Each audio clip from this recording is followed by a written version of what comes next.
Hey, what is up everybody, Blazer here, and today for you guys another video of Persona 5X. In today's video guys, we're going to be going ahead and going over the roadmap for all the banners for global itself, seeing that we are currently in 1.2 and with 1.3 right around the corner. A lot of us want to know exactly what's coming on here and what are going to be some of the difference.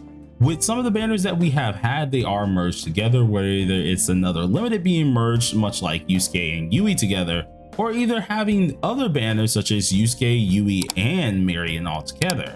So this is going to slightly change or alter the course of how things are going, and I wanted to at least go ahead and go over this, in that P5X news and info went over it as well. I wanted to check out their list as well. So if you guys are interested in this, be sure to sit back, relax, and enjoy the video. And as always, hit that like button, hit that subscribe button. Really helps me out quite a lot here. And we're almost at 14K subscribers. We've been doing absolutely amazing here. The last video didn't do all too well here, but it allows me to at least do better, especially with the next video that I do have in mind. Still do got to play a little bit catch up on a couple build guides here. One of them was going to be Yui. I might still come out with it. I think I am going to come out with it because I'm pretty much almost done with everything, but I'm immediately working on Yusuke's as fast as possible because man, I am backlogged on a lot of these actual guides, so I do apologize about that. But with that in mind here, you guys, let's go ahead and take a look at least what we need to look at. Now, as we're currently in 1.2, we already know that Yusuke himself has released. With this in mind, Marion has dipped out, seeing that she had on a different, I want to say banner schedule, and which is going to be a little bit shorter than the limited schedule themselves. When it comes down to the actual Phantom Thieves, they usually have a longer run date, being at least 30 days, while the limited characters themselves are a little bit shorter than that. But the standard characters seem to only be even shorter, lasting for 2 whole weeks here, maybe a little bit longer than that actually. I do have my timings a little messed up there, but they're going to be disappearing a little bit quicker than their other limited counterparts. Now, this was something that was slightly different, especially when we look at the TWC inside here, which isn't overall a bad thing. But I want to know, how are the timelines going to differ for at least our CN players slash our EN players? So we go ahead and pull up the P5X news account here, and luckily they have a whole list speculating exactly what may end up happening. So if you guys can see it here, we have all the versions going from 1.3 upwards here to show us exactly how things possibly could end up being. Now, this is fairly interesting because a few things were a little bit altered at the bottom, but regarding at least some of the versions, they kind of stay consistent. So for 1.3, we already know Queen is going to be releasing at this time. This really is not going to be a huge no-brainer for this one, or a huge surprise to most people, because if we go ahead and check out the whole roadmap here, we can immediately see that on August 4th, we are getting version 1.3. With version 1.3, we're getting the second original event here, or the second half of it, which is just going to be the correlation of Makoto's side of Crossfade. Currently, we have the first side of Crossfade, which is actually Yusuke, and in version 1.3, we're going to get the second half of Crossfade itself. This is going to be fairly interesting, seeing that, of course, we're going to get Makoto fairly quickly, or at least it's insinuated that we'll get her quickly, starting at least on August 4th. Now, this isn't anything too crazy. It's about on time as usual that it needs to be, and I don't think anything problematic is going to happen here. Going all the way to 2.0, Phoebe and Cord are pretty much just the same. There's nothing really changing here, but immediately starting around, I want to say 2.1 to 2.2 is where we start to see some differences. Now, if you guys don't know the characters by their names here, we're going to go ahead and actually showcase some of them so you guys know exactly what they do here. And one of them is going to be Phoebe. Now, Phoebe is a 5-star navigator that a lot of people are going to want to invest into later down the line. She's awesome. She's an amazing character for a lot of guild bosses here, but she's just one of the spectrum that we're going to end up going pretty quick to go to. Now, the other ones that I ended up covering was Cord, Closer, and Moko. All 3 of these characters are pretty darn interesting. Cord being the most one that a lot of people are going to be summoning for. She's the guitarist that we see quite a lot inside of the plaza here. So I think a lot of you guys are probably going to be summoning for her, not only just because of the amazing things that she can do, but also because of her amazing looks, and a lot of you guys really do enjoy her confidant.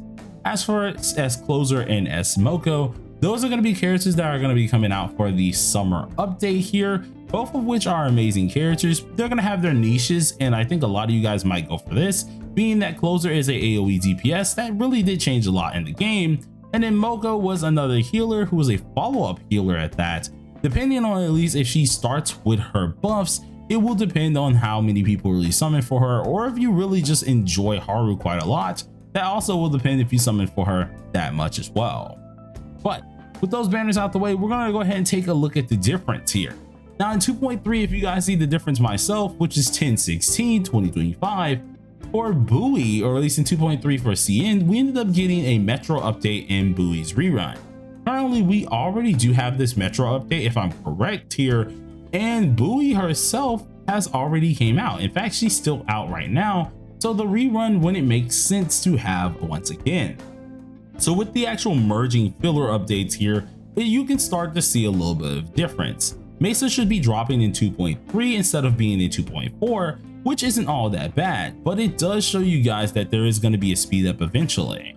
With this in mind, Mesa, or Kira Kitazato, he's actually an amazing character as a actual physical element unit. He's the only physical element unit besides Ryuji who is a single target DPS, and it's quite interesting to see how he does work out. His character brought in the aspects of Almighty Bleeds, and not to mention he's a really good unit to boot. At A0, he more or less goes with his DOT teams, which are pretty decently viable with him in there, but do have a little bit of a problem with his kit. If you really do want to utilize him to the best of his capabilities, you're going to need A3 or above, mainly taking advantage over his Executioner mode, which consists of his laceration damage. Once we get this character up here, he will have a secondary form, which is the Executioner mode, and all of his bleeds can now deal an additional hit of laceration, which are absolutely amazing for that damage value.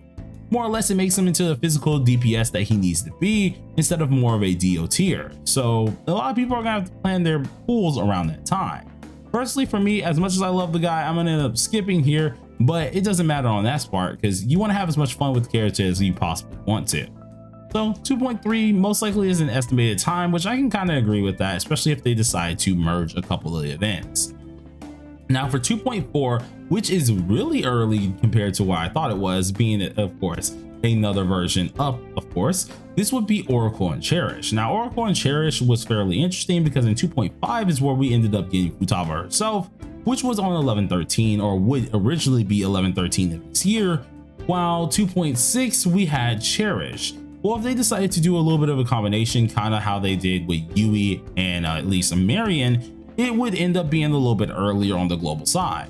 Seeing that 10/30/2025, we could possibly get both of these characters, which isn't all too bad. Cherish himself is a standard unit at this point in time, so there really isn't any harm, much like Phoebe or Marion, but you do have to know that we might end up waiting a 6-month period. Currently, we don't know if that's for every standard character, so who knows, he may come out immediately right after his release, but we'll only know that for sure once, of course, we get to the Phoebe patch and after her patch leaves. Now, Oracle herself is absolutely amazing, and a lot of people get my jokes when I do call her Silver Wolf, because when we look at Futaba herself, we know that she is a hacker at the end of the day. Her kit makes this very, very prominent, seeing that she literally has certain things called data crack, silent hacking, and different ones that consist of a disruption virus itself, or hacking in general. This character does a little bit of everything, whether it's defense shredding, damage up, or at least damage taking here, while also boosting up your crit rate if you decide to go for a whole awareness 1, but she also can take down the enemy's elemental effects as well. If the target ends up being repel, absorb, or null, it takes it down to resist. It's pretty much like a weakness implant. If they are resistance, well, they go to weak. If they're weak, well, then they're even weaker. So it more or less is a good character to get this person here for a lot of you guys. So I see as 2.4 being a big patch that a lot of people are either going to join the game or, in all honesty, just pull out just as much as they pretty much can. This character is absolutely amazing, so getting her in 2.4 really isn't a bad thing, but you guys got to have your gems in order big time. Next, we have 2.5. Now 2.5 is 2 versions a little earlier, if of course they follow this same timestamp, being 11/13/2025. When if we actually go about the regular CN timestamp, it would have been 12/11/2025. With this in mind, of course, this means Haru would be very much so close, still coming out with her own crossfade, and it would actually fit the whole calendar of how we have immediately Queen going later on into Oracle, and then immediately having our next part, which is going to be Haru. At all points in times, Haru is an amazing pick. She didn't start off Omega strong, seeing that her kit was a little bit flawed, but if they end up starting her with her wholehearted buffs that is really much needed, which I hope they do so for global as well, this will be an absolute amazing time for people. Not only did you just get through summoning for Futaba, but you then can summon for Haru, who absolutely shredded the competition. If you could take into account all of her buffs that she ends up doing, she's gonna hit like an absolute truck. So a lot of you guys are really wanting to get this character. Me myself, I have considered getting her for my global account here, though I have to make sure that she is at that point where she can easily just be used. Other than that, I'm probably gonna end up doing a little bit of a skip on her, but she's still absolutely amazing. Increasing all of her EHR into attack, it absolutely makes everything amazing as well, so you guys are gonna deal a ton of damage.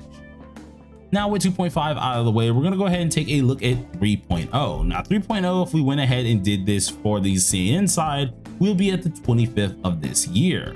While 3.0 for global will end up being merged with Mont and Howler, most likely being the 27th of this year and the 11th time. So you guys have to think, if they're gonna end up merging some of these banners, it's only likely that some of these characters are going to be there as well. Mont and Howler were a huge deal when it came down to CN, seeing that we only had a major, at least bonus in trailers, and also some people really wanted to see Mont as a 5-star character. Finally, much like how we had Rico, we ended up getting Mont as a 5-star unit, and she didn't really disappoint. She is a wind and ice unit, and she's actually amazing. With this in mind, of course, if they did decide to combine her and Howler, it would be a devastating pick, seeing Howler herself is a standard character who has some crazy debuffs, whether it's single target or AoE, and Mont herself can swap both wind and ice. So I mean, you got a little bit of best of both worlds, which is absolutely amazing. Who was a follow-up DPS, by the way, so pretty darn cool.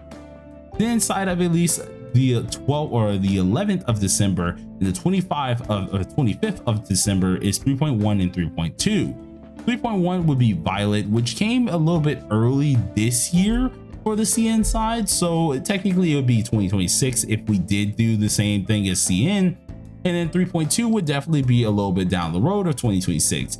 But if they follow the same time path that they're going to be doing, on the 11th we should be receiving Violet, and then on the 25th we could very well receive Wind Vast and maybe an exclusive Xmas event. Everything is looking pretty decent to be in this type of function here, and for a lot of people, both of these characters will be very much so necessary. One of which being, of course, Kazumi, seeing a lot of us really do enjoy this character. She brought a major jump in power for at least the single target side of things, being a single target blessed character, and also brought in some colossal damage when it came down to some of her moves, which was really great. She's also the only character who can use her highlight and actually deal crit rate and crit damage characters, or at least crit damage type stats. So this was a huge deal, especially when she first came out. The other thing being Wind Vast here, this was a very giant buffer that ended up dropping here, and a huge thing for at least the story later on. I do have to say Wind Vast is a huge character that you guys want to invest into, and if there's any buffer you want to go for other than Cord, this will be your girl to go for. As long as they follow this whole little setup and not do anything crazy with at least pairing the limiteds, this should be the whole on timeline, and I very well do see so as well. But what do you guys think? If it was to be this timeline on the left, how do you feel about it? Do you feel like you're going to be okay with it, or do you feel like you're not going to be okay with it? Let me know down below in the comment section. But till then, everybody, thank you guys for watching, and peace out.